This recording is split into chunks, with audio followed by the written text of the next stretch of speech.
Welcome to my world, where there's a bit of regret, but don't worry, the kids are like my little explorers helping me see this big universe. Their curiosity fuels my exploration. Watching them, I feel 10 years younger. Xiao is back to feeling crushed like in school, living in my favorite spot, busy causing trouble for my favorite people. Honestly, I don't need pity. I hope you all live like the lead in a sitcom, not like tragic figures in history textbook. The key is, winning isn't everything, but it definitely needs to be fun. Life's goal is to chase laughter. Life doesn't have to be a win or lose, but you definitely shouldn't lose in a way that makes people laugh. She drove hundreds of kilometers home, the blind dog still waiting, like an endless greeting.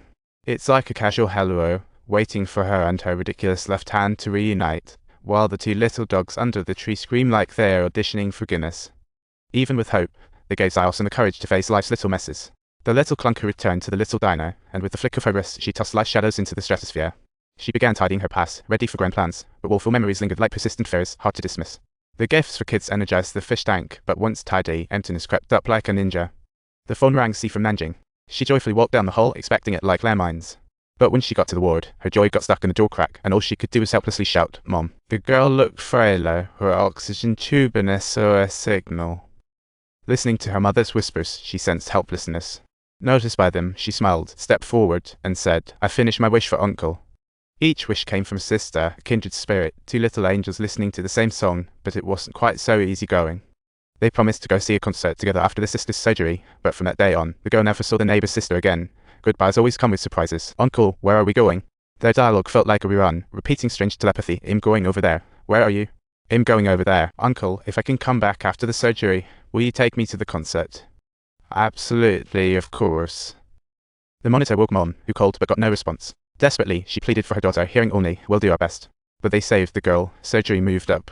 Her mom examined each word, terrified of missing anything. Upon hearing, Xiao rushed to the hospital, puzzled by his strong bond with her. Destined comedy? Little did he know, that innocent smile brought a wave of sadness, first her mother's suicide, then the farewell of his brother, a tragedy spanning the universe. He couldn't understand why death always seemed to be just around the corner for him. The girl's mom showed him his mother's reflection, teaching him what true despair really is. Despair stems not from an ability to survive, but witnessing loved one's helplessness. Seeing her mom on the hospital bed, she instantly grasped Xiao's plate. Perhaps after she disappears, her loving ones will find release. See, it's like she was strategizing an escape game. She stepped out of the little diner, staring blankly around, not sure what she was searching for, as if she lost her sense of direction. In the live stream, he shared tales of his failed life, but the audience, like mischievous children, knew nothing. Yet, some people stuck around. Xiao shed tears during the stream, completely because of that little angel. Her smile was like a thumbtack in his heart. At just 9, she became the biggest test in his life journey. On this trek, they redeemed each other. It was like filming a movie. In the realm of love yet having no fate, love unfulfilled, life is just a game and oh so entertaining. A life and death deal. My life didn't change because of it. Instead, it's brimming right up until now.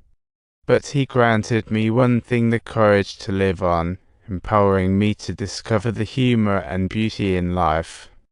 In professional attire, he invited her for a walk. With Mom's nod, he held her hand, like us to dance. He pushed open the balcony door and snowflakes danced in. The little space became a dream under the lights. See, it was like a fairy. Snow everywhere. The girl dashed over and saw their photo. Serious yet giggling, like a little skit. Capturing those moments, angles like a photographer's tricks, the girl viewed the picture while Xiao gazed at her warmly. Whoa, the coloured markers drew dreams on the wall, as if hosting a design competition right in their home. Little and big footprints intertwined. After just 2 steps, they halted, as if saying, "Hang on, we need to evaluate this journey." They stopped, twinkling lights and adults and ice and snow stood out, as if calling, "Give me some spotlight." "Uncle, I'm not dreaming, am I?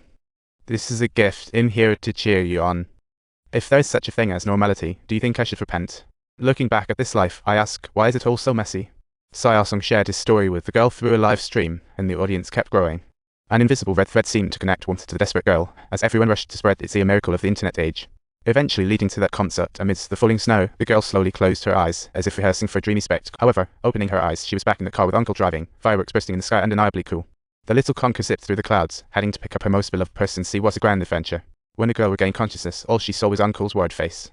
He tried to reach out for the dream, but was pushed into the operating room, as if stepping into if the surgery succeeds, she can explore a greater world. If not, she might head to the legendary end of the world.